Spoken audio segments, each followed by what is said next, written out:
Kita ke informasi pertama, Tribuners. Sebuah rekor manis nan mentereng berhasil ditorehkan tim bola voli putra Jakarta Lavani Alobeng di final for Proliga 2023 seri Solo pada Jumat 10 Maret 2023 kemarin di Sritex Arena. Jakarta Lavani menjadi tim pertama yang memastikan diri lolos ke babak Grand Final Proliga 2023. Kepastian lolosnya Jakarta Lavani ke Grand Final tidak lepas dari hasil dan klasmen Proliga 2023 selepas hari kedua Final Four di Solo berakhir. Dan seperti apa informasi lebih detailnya Tribuners akan diinformasikan oleh rekan Rohmat Purnomo, reporter dari Tribun News yang sudah bergabung bersama kami. Silakan rekan. Halo rekan dia. Ya, halo rekan. Ya. Halo Tribuners, kembali lagi dengan saya Rohmat Purnomo yang sedang berada bertugas di Proliga 2023. Ya. Pada kesempatan kali ini saya akan menginformasikan Jakarta Lavani menjadi tim pertama yang sukses lolos ke putaran final Proliga 2023. Kesuksesan Jakarta Lavani tak lepas dari keberhasilan mereka mengalahkan Jakarta Bayangkara Presisi melalui 5 set pada hari kedua Final Four Proliga yang telah berlangsung di Gor Sritex Arena Solo pada Jumat kemarin. Selain Jakarta Lavani, tiket untuk ke final Proliga 2023 masih diperbutkan oleh dua tim. Dua tim tersebut yakni Jakarta Bayangkara Presisi dan Jakarta Stinbin. Mereka berdua akan berebut satu tiket untuk menemani Jakarta Lavani lolos ke babak final Proliga 2023. Selain itu, untuk tim putri masih ada Bandung BJB yang memiliki peluang lebih besar untuk ke final Proliga 2023. Selain itu, pada Sabtu hari ini akan ada dua pertandingan yang tak kalah serunya dari Final Four Proliga 2023 yang berlangsung di Gor Sritex Arena Solo. Pertama, ada Jakarta Bin melawan Gresik Petrokimia yang dimulai pukul 4 waktu Indonesia Barat. Kemudian ada Bayangkara Presisi melawan Surabaya Bin Samator yang dimulai pukul 6:30 malam. Baik, kurang lebih begitu rekan dia. Baik, terima kasih rekan Rohmat Purnomo untuk informasi Anda dari Solo. Selamat bertugas kembali. Kita beralih ke Pulau Bali, Tribuners. Gedung Siranawa yang berada di Art Center Denpasar kini sudah mulai diperbaiki. Hal ini dilakukan menjelang drawing group Piala Dunia U20 yang menjadikan Bali sebagai tuan rumahnya. Berdasarkan pantauan Tribun Bali di lokasi, pintu utama paling selatan Art Center masih ditutup dan tidak bisa dilalui. Pintu masuk hanya disediakan melalui pintu sebelah utara dan juga pintu melalui kampus isi Denpasar. Nah, seperti apa informasi terkini di sana Tribuners dan persiapannya? Kami sudah terhubung dengan reporter dari Tribun Bali. Ada rekan Putu Yunia Andriani yang siap dengan informasinya. Silakan. Terima kasih rekan Dea. Jadi betul sekali dalam rangka menyambut drawing group oleh Piala Dunia U20, Pulau Bali sendiri melalui pemerintah Provinsi Bali juga sudah melakukan persiapan untuk menyambut kegiatan tersebut. Jadi kami sudah melakukan pemantauan beberapa hari yang lalu di lokasi kegiatan yang bertempat di Gedung Siranawa Art Center Denpasar. Pada saat sampai di sana memang ada beberapa pintu yang disediakan, yaitu pintu selatan, utara, dan pintu melalui kampus isi Denpasar. Namun dalam rangka perbaikan gedung ini, pintu sebelah selatannya ditutup karena ada beberapa proyek yang dimulai dari pintu tersebut. Kemudian pintu yang disediakan memang betul dari pintu sebelah utara dan juga pintu dari kampus isi Denpasar. Sampainya di sana dari luar pun sudah terdengar suara-suara mesin, kemudian suara-suara para pekerja yang melakukan aktivitas perbaikan di seputaran gedung Siranawa Art Center dan Denpasar ini. Dan tidak hanya di gedung ini, tetapi perbaikan juga dilakukan mulai dari pintu-pintu utama. Seperti yang kami pantau di lapangan, dari mulai pintu sebelah utara itu sudah terdapat galian-galian saluran drainase atau saluran air untuk menunjang kegiatan drawing group ini. Kemudian memang karena proses perbaikan sendiri tentunya ada kan banyak bebatuan, kemudian juga pasir yang berserakan atau yang mungkin ada di sekitar lokasi sehingga perlu menjadi kewaspadaan untuk para pengunjung. Kami juga melihat beberapa alat berat sudah mulai dioperasikan oleh para pekerja dan juga beberapa truk yang menurunkan bahan baku untuk perbaikan ini.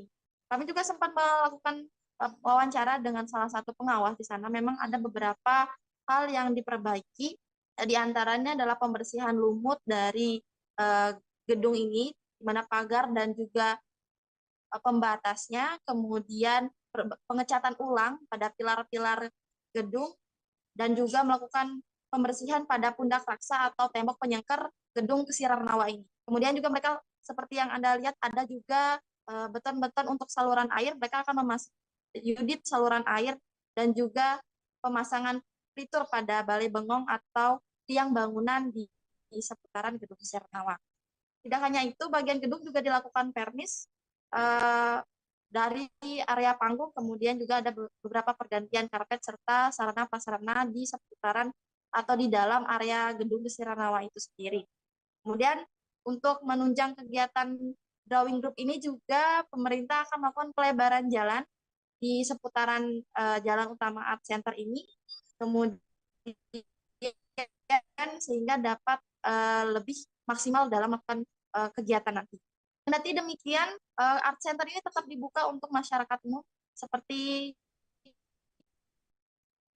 yang kami pantau juga saat kami melakukan observasi di lapangan, masih sedang berlangsung pameran IKM Bali Bangkit, itu pameran untuk para pengrajin atau usaha-usaha masyarakat yang masih berlangsung seperti biasa dan bisa dikunjungi oleh masyarakat.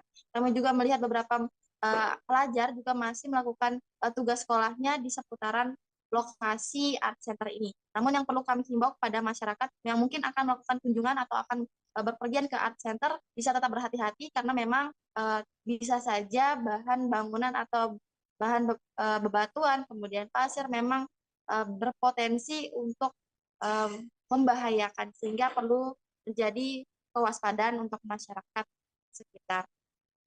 Dan yang perlu kami informasikan juga, gedung Kesirarnawa ini saat ini menjadi lokasi steril, sehingga belum bisa dikunjungi oleh siapapun termasuk masyarakat, dan masyarakat bisa beraktivitas di seputaran Art Center kecuali di gedung atau di dalam gedung Kesirarnawa itu sendiri.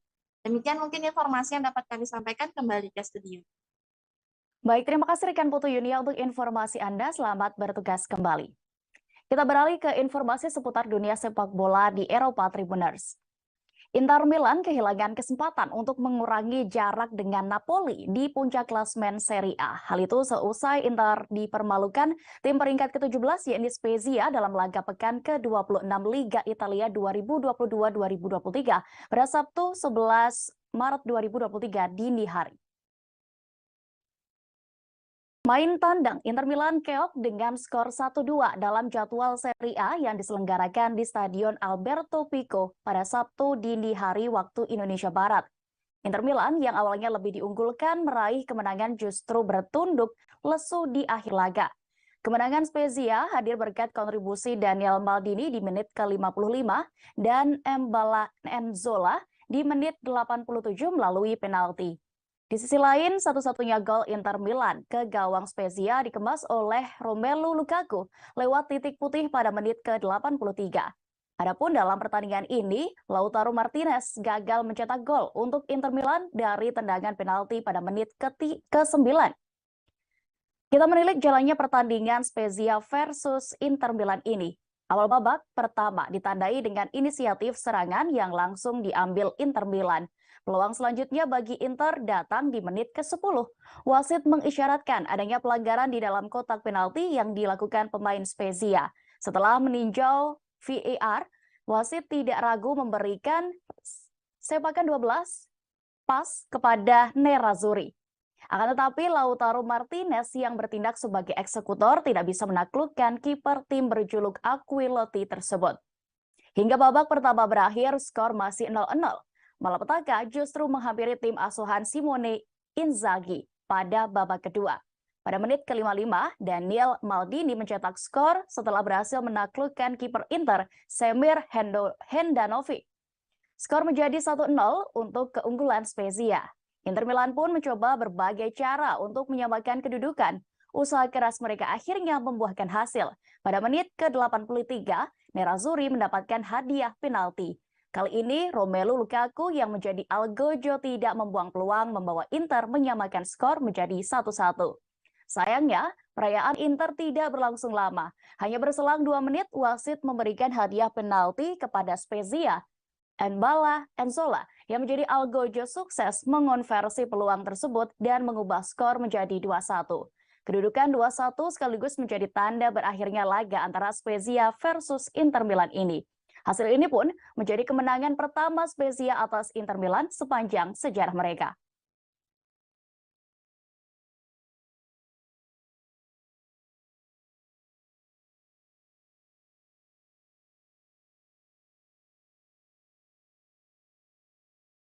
Momen memalukan dialami Cristiano Ronaldo ketika memperkuat Al Nassr melawan Al Ittihad. Al Nassr pulang tanpa poin dari markas Al Ittihad di King Abdullah Sport City pada Kamis 9 Maret 2023 lalu. Dalam partai pekan ke-20 Liga Arab Saudi 2022-2023 itu, mereka harus mengakui keunggulan tim tuan rumah dengan skor 0-1. Gol tunggal Roman Rinho menjadi pembeda dalam duel kali ini. Cristiano Ronaldo pun tidak bisa menghadirkan keajaiban bagi tim tamu meski bermain 90 menit. Bahkan dia mengalami kejadian apes. Pada suatu momen saat berupaya membangun serangan, Ronaldo melepaskan operan menggunakan tumit tanpa melihat target. Namun ternyata di belakang Ronaldo tidak ada pemain Al Nassr, sehingga bola pun bergulir meninggalkan lapangan. CR7 terlihat murka selepas pertandingan. Bahkan Ronaldo menendang botol di pinggir lapangan. Wajar jika Ronaldo kecewa karena kekalahan ini membuat Al Nassr gagal memuncaki klasmen. Terkait aksi CR7 menendang botol tersebut, disinyalir ada faktor lain yang membuatnya melakukan tindakan itu. Diduga kemarahan Cristiano Ronaldo dipicu oleh aksi supporter Al Ittihad yang menjadikan Lionel Messi sebagai senjata untuk mengejek CR7 saat tampil bersama Al Nassr.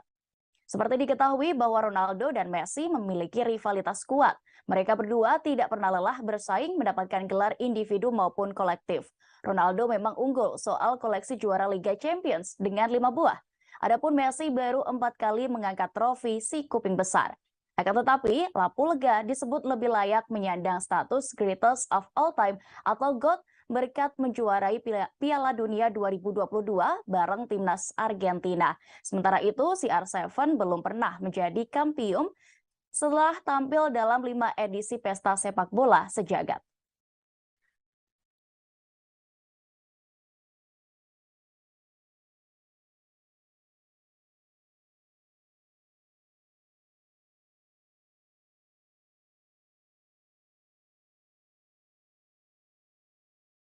Liga Arab Saudi diprediksi bisa saja menjadi panggung lanjutan untuk rivalitas dua mega bintang bola dunia yakni Cristiano Ronaldo dan Lionel Messi. Hal ini menyusul adanya ketertarikan sejumlah klub bola Arab Saudi termasuk Al Hilal kepada Messi. Dikutip dari SuperScore, Lionel Messi sendiri belum memperbaharui kontraknya di Paris Saint-Germain yang akan kadaluarsa pada Juni 2023 nanti. Jadi ada harapan Messi untuk menyusul Ronaldo ke Timur Tengah. Juara Rally Dakar, yakni Nasser Al-Attiyah, menyebut Al Hilal tertarik untuk merekrut Lionel Messi. Menurutnya, Al Hilal berambisi untuk merekrut pemain elit Lionel Messi seperti yang terjadi dengan Cristiano Ronaldo dengan Al Nassr FC. Sepupu pemilik klub PSG itu meyakinkan pada 11 Januari lalu bahwa Lionel Messi akan melanjutkan karirnya di sepak bola Arab Saudi. Al Hilal kabarnya siap membayar mahal pemain yang baru saja mengantarkan timnas Argentina meraih juara Piala Dunia 2022. Bahkan Al Hilal bakal membayar Lionel Messi sebesar 277 juta euro per tahun. Sebagai perbandingan, Ronaldo hanya dibayar 196 juta euro per tahun oleh Al Nassr. Al Hilal sendiri merupakan salah satu klub raksasa Arab Saudi yang berbasis di kota Riyadh. Hal itu sudah membuktikan bahwa Al Hilal merupakan klub kaya raya di Arab Saudi.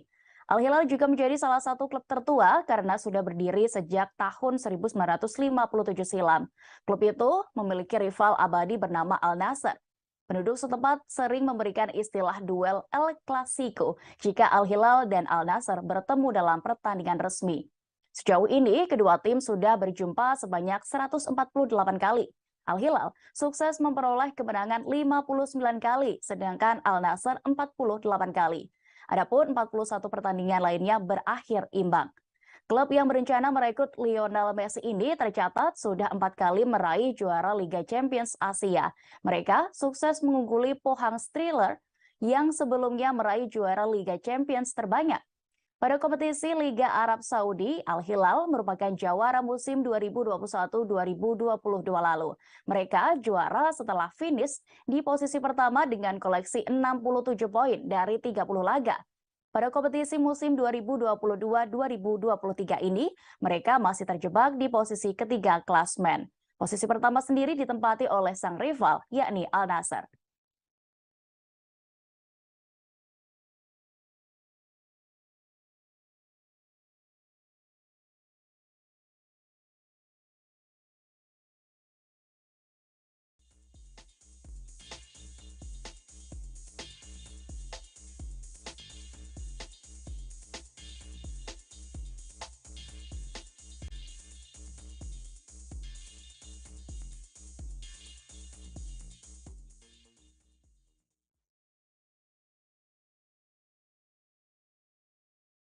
Masih ada hubungannya dengan informasi sebelumnya, Tribuners. Setelah PSG tersingkir dari Liga Champions, Lionel Messi akan segera terbang ke Arab Saudi pada Maret ini. Informasi ini dikonfirmasi oleh Menteri Pariwisata Arab Saudi, Ahmed Al-Khatib, pada Rabu 8 Maret 2023 lalu.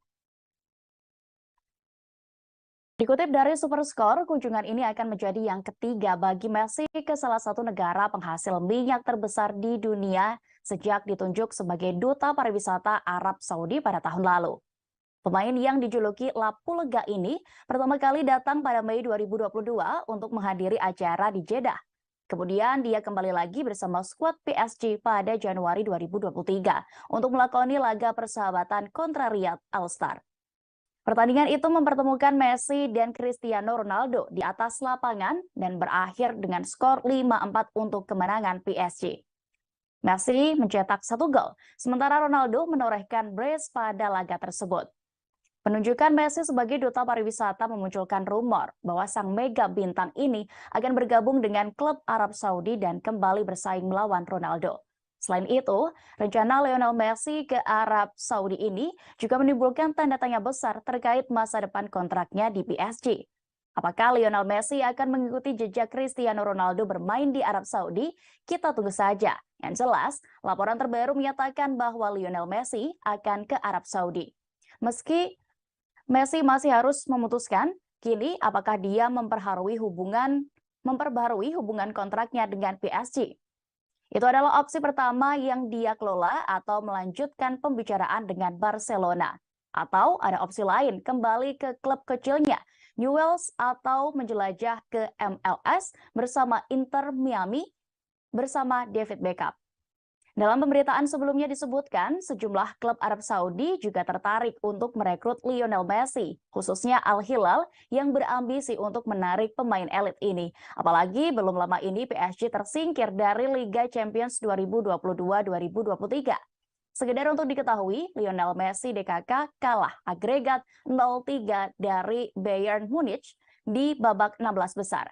Tak heran jika isu kepindahan Lionel Messi ini semakin santer, sebab Lapu Lega dipastikan gagal juara Liga Champions musim ini. Tetapi masa depannya, Lapu Lega belum memastikan apakah bertahan di PSG atau hengkang ke klub lain.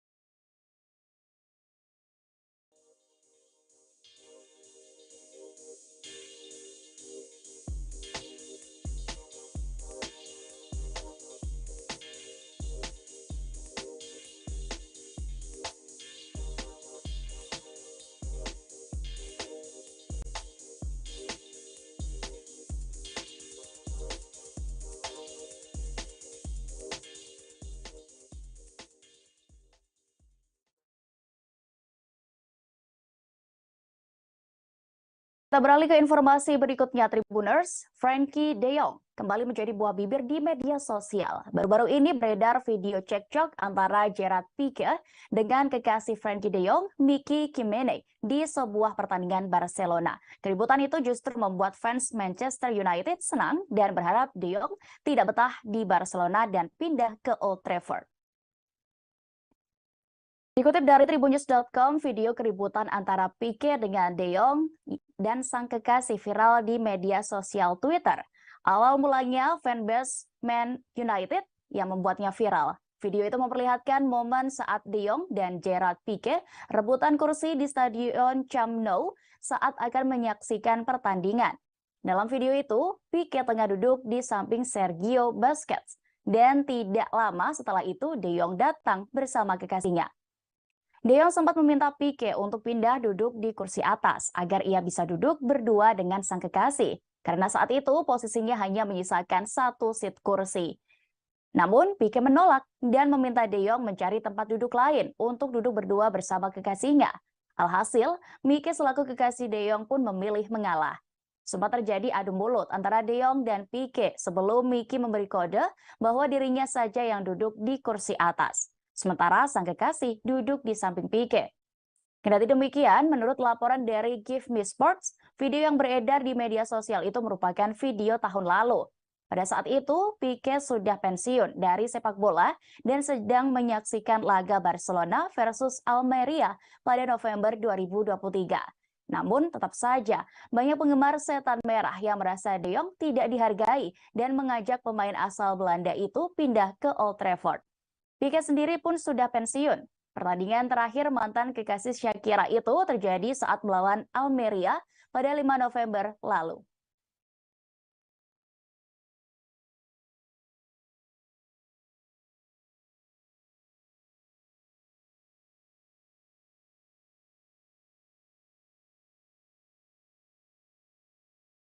Laga pekan ke-27 Liga Inggris, Bournemouth versus Liverpool menjadi pertandingan yang ditunggu.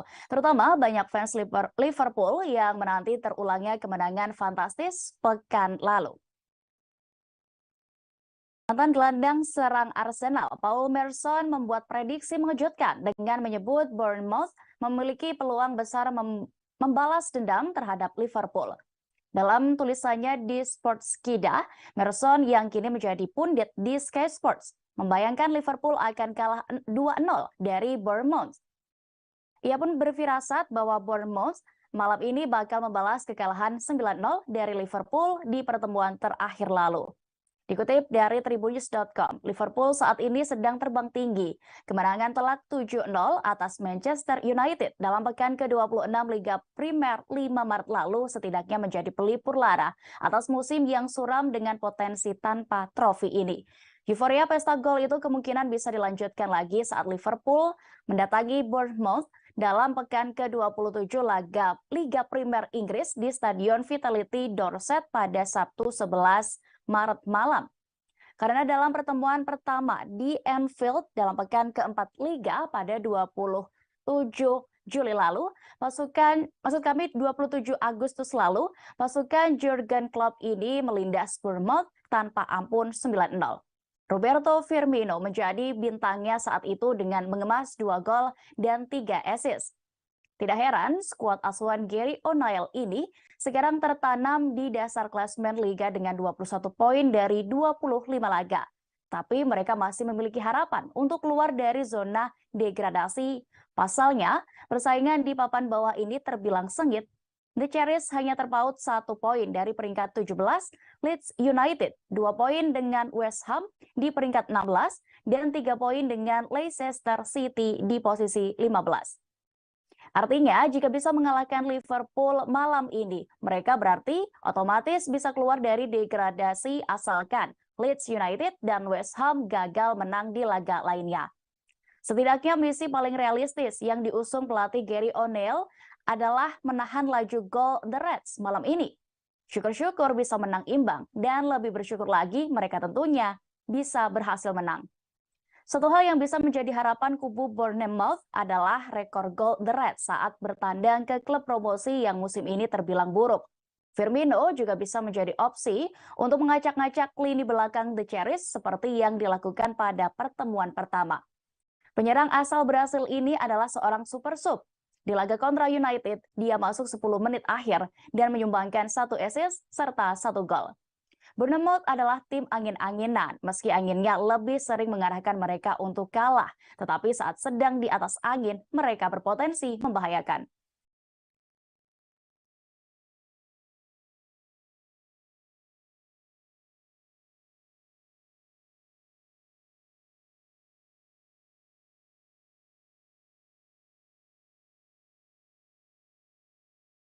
Kita beralih ke dunia olahraga tanah air, Tribuners. Keputusan Zainuddin Amali melepas jabatan sebagai Menteri Pemuda dan Olahraga atau Menpora dan memilih menjadi Wakil Ketua Umum PSSI bukan tanpa alasan. Pria berusia 60 tahun itu mengaku ingin fokus mengurusi sepak bola. Zainuddin Amali telah resmi mengajukan surat pengunduran dirinya ke Menteri Sekretaris Negara Pratikno pada Kamis 9 Maret lalu. Amali pun dijadwalkan baru akan bertemu Presiden Joko Widodo pada Senin depan terkait keputusannya ini. Sebelumnya, pada Kongres Luar Biasa PSSI pada 16 Maret lalu, ia terpilih menjadi Wakil Ketua Umum PSSI 1 dalam kegiatan Ramatama sekaligus berpamitan dengan para pegawai Kemenpora. Amali pun turut menceritakan bagaimana dirinya benar-benar ingin mundur dari Menpora dan fokus ke sepak bola tanah air. Tekad Zainuddin untuk fokus di PSSI pun bermula dari tragedi Kanjuruhan yang memakan korban ratusan Aremania. Ia tak mau kejadian itu terulang, karena itulah berada di PSSI dirasa menjadi jalan yang tepat untuknya. Lebih lanjut, Amali menjelaskan apabila ia tidak mundur, itu akan terjadi konflik of interest. Hal itu pun berbeda menurutnya dengan Erick Thohir yang terpilih menjadi Ketua Umum PSSI, tapi tidak ada kaitannya dengan Menteri BUMN. Amali paham dirinya yang masuk ke sepak bola atau PSSI itu justru membuat beban pikirannya semakin bertambah. Mengingat sepak bola Indonesia sangat dinantikan pembenahan dan prestasi oleh masyarakat Indonesia. Di sisi lain, Amali pun menegaskan bahwa Erick Thohir tetap akan menjadi Ketua Umum PSSI hingga akhir jabatan 2027. Penegasan Amali ini sekaligus menjelaskan adanya rumor Erick Thohir akan maju dalam Pilpres 2024 bakal meninggalkan jabatan Ketua Umum PSSI apabila terpilih. Amali menjelaskan tugasnya sebagai Waketum PSSI benar-benar harus membantu program yang diajukan oleh Ketua Umum PSSI. Begitupun dengan anggota Exco PSSI lainnya. Untuk itu, ia pun meminta doa agar dirinya bersama Ketua Umum PSSI Erick Thohir dan jajaran lainnya bisa membawa sepak bola Indonesia menjadi lebih baik lagi. Dan yang terpenting menurutnya, juga pemerintah dan PSSI harus sama-sama bekerja sama demi perbaikan sepak bola Indonesia.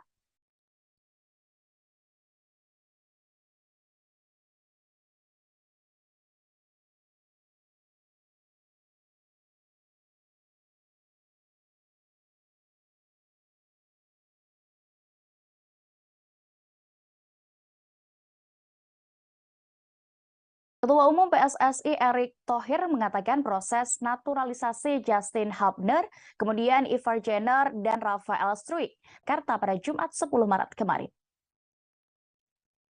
Justin Hubner, Ivar Jenner, dan Rafael Struijk diproyeksikan untuk memperkuat timnas U20 Indonesia di Piala Dunia U20 2023. Dilansir Superscore, Erick Thohir menjelaskan proses naturalisasi akan kembali ditindaklanjuti oleh DPR RI mulai pekan depan. Pasalnya, proses tersebut masih mandek lantaran DPR RI masih dalam masa reses sejak 17 Februari hingga 13 Maret 2023 mendatang. Seperti diketahui, ketiga pemain tersebut memang pilihan Shin Tae-yeon. Mereka digadang-gadang untuk bisa memperkuat timnas Indonesia sumpah sebagai WNI oleh 20. Laga itu merupakan pertandingan persahabatan yang dijadwalkan berlangsung pada 25 Maret 2023 di Spanyol. Prancis sudah memastikan tiket Piala Dunia U20 2023 di Indonesia, hal yang gagal didapatkan Belanda. Meski dipanggil timnas U20 Belanda, Justin Hubner masih tetap bisa pindah ke warganegaraan sebab laga Belanda versus Prancis kategori U20 itu bukan pertandingan resmi.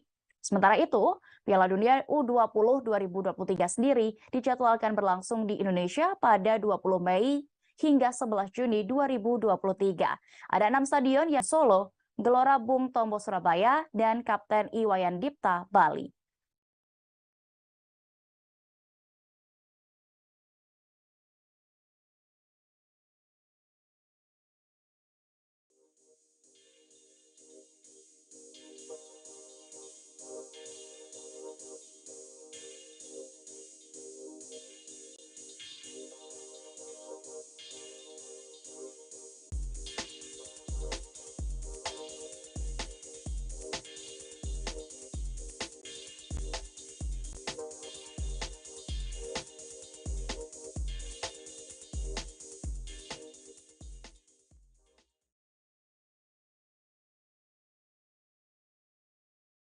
Kegagalan Vietnam lolos ke perempat final Piala Asia U20 membuat timnas Indonesia U20 menjadi satu-satunya wakil Asia Tenggara di Piala Dunia U20 2023. Timnas U20 Indonesia pun harus siap berpeluang menghadapi Korea Selatan, Jepang, dan Australia sebagai wakil Asia di Piala Dunia U20 2023. Piala Dunia U20 tinggal menunggu 4 wakil melalui jalur Piala. Vietnam harus gagal lolos dari fase grup setelah kandas dari 2 pesaingnya yakni Iran dan Australia. Perolehan poin Vietnam gol setelah menghajar Qatar 9-1. Dengan absennya The Golden Star muda, maka Indonesia merupakan satu-satunya wakil Asia Tenggara. Garuda Muda mampu tampil di Piala Dunia U20 bukan karena lolos kualifikasi, namun karena mendapat golden ticket dengan menjadi tuan rumah. Kini tersisa 8 tim kuat untuk memperebutkan posisi semifinalis yang otomatis tampil di Piala Dunia U20. Irak yang berhasil gusur Garuda Muda di fase grup akan berjumpa dengan Iran dalam nuansa Australia, menjadi tim yang mentereng ketimbang yang lainnya. Terlebih negeri gingseng Korea Selatan yang membawa portofolio 12 kali juara Piala Asia U20. Namun jika melihat performa fase grup, Jepanglah yang paling unggul. Negeri Samurai itu satu-satunya tim yang memperoleh rekor kinclong tanpa kekalahan yakni 9 poin. Sedangkan pada level senior, ketiga tim tersebut merupakan langganan peserta Piala Dunia. Gelaran Piala Dunia U20 2023 sendiri bakal berlangsung di Indonesia pada 20 Mei hingga 11 Juni mendatang.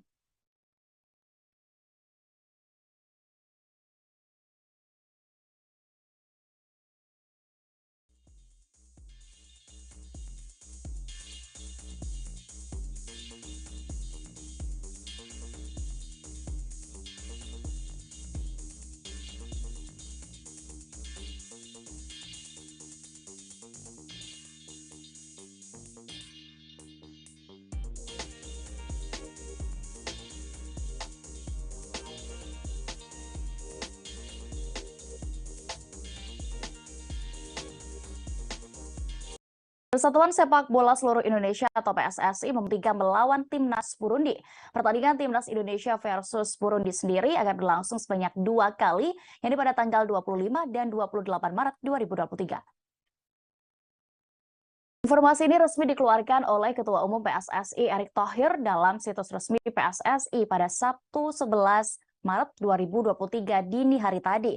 Namun PSSI belum mengungkap venue 2 pertandingan tersebut. Laga uji coba ini tentu sangat penting bagi kedua tim untuk meningkatkan ranking FIFA.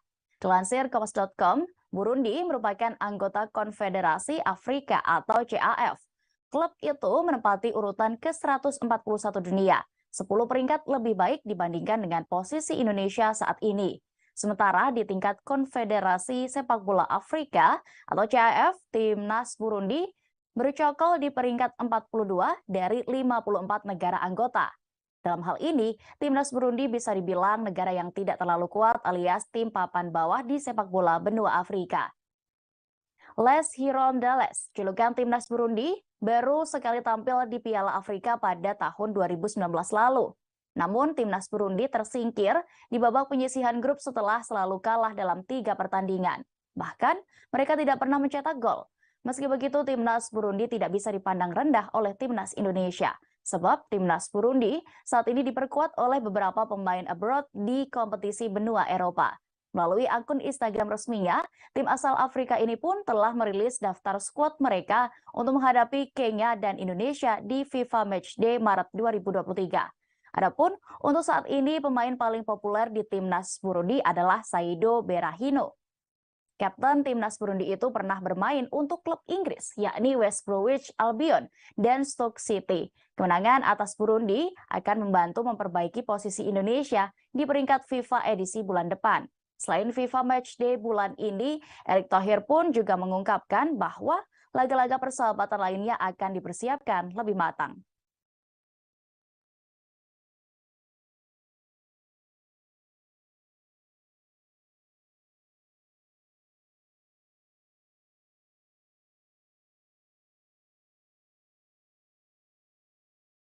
Kita kembali beralih ke dunia voli Indonesia Tribuners. Jakarta Lavani Elobeng berhasil mengunci satu tempat di Grand Final Proliga 2023 setelah mengalahkan Bayangkara Presisi pada Jumat 10 Maret kemarin. Pertandingan kemarin pun juga sekaligus menjadi momen reuni sang pemilik klub yaitu Presiden RI ke-6 Susilo Bambang Yudhoyono dan Wakil Presiden ke-11 RI Budiono. Keduanya tampak duduk berdampingan selama pertandingan bola voli Proliga 2023 yang digelar di Gor Sritex Arena, Kota Solo, Jawa Tengah. Pantauan di lokasi, Budiono didampingi sang istri Herawati Budiono. Sementara itu, SBY didampingi anaknya Agus Harimurti Yudhoyono alias AHY dan istrinya Anissa Pohan. AHY dan istrinya Anissa terlihat antusias dan sesekali melakukan selebrasi ketika Jakarta Lavani Elobeng berhasil mengumpulkan poin. Begitu pula dengan Budiono dan istrinya yang sumringah. Namun berbeda dengan SBY, dia justru nyaris tanpa ekspresi tiap kali klub miliknya Lavani mencetak poin. Mantan Ketua Umum Partai Demokrat itu hanya bertepuk tangan sesekali. Bahkan saat timnya meraih kemenangan set, SBY hanya duduk, sementara orang-orang di sampingnya berdiri merayakan kemenangan. Akan tetapi pada set terakhir dia pun turut berdiri setelah melihat timnya menang dramatis dengan skor 15-12. SBY juga masuk ke dalam lapangan seusai laga, menyapa para pemain Jakarta Lavani Elobeng. Kemenangan itu pun memastikan Lavani semakin kokoh di puncak klasmen dengan perolehan 13 poin. Tim milik SBY ini pun memastikan diri untuk tampil di partai final Proliga 2023. Setelah laga, asisten pelatih Jakarta Lavani, yakni Samsul Jais, mengatakan bahwa kehadiran SBY dan Budiono sendiri memberi semangat lebih terhadap anak asuhnya. Samsul Jais mengatakan bahwa penampilan Dio Zulfikri CS tersebut nyaris sempurna pada pertandingan kemarin. Meski sudah dipastikan lolos ke partai Grand Final Proliga 2023, Samsul mengatakan bahwa Lavani tidak akan meremehkan laga terakhir melawan Jakarta Stinbin pada hari ini, pada hari ini, Sabtu 11 Maret.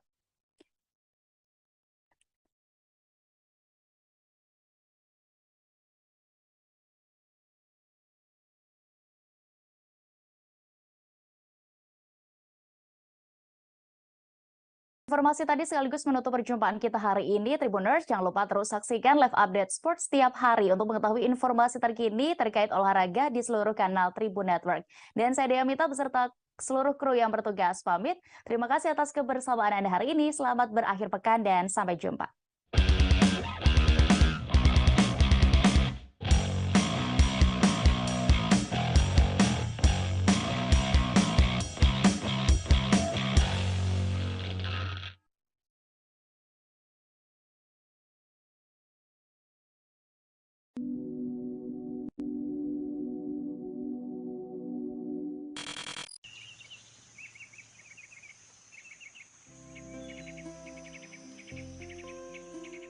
Kota Manokwari menyimpan tempat wisata alam yang ada di tengah kota.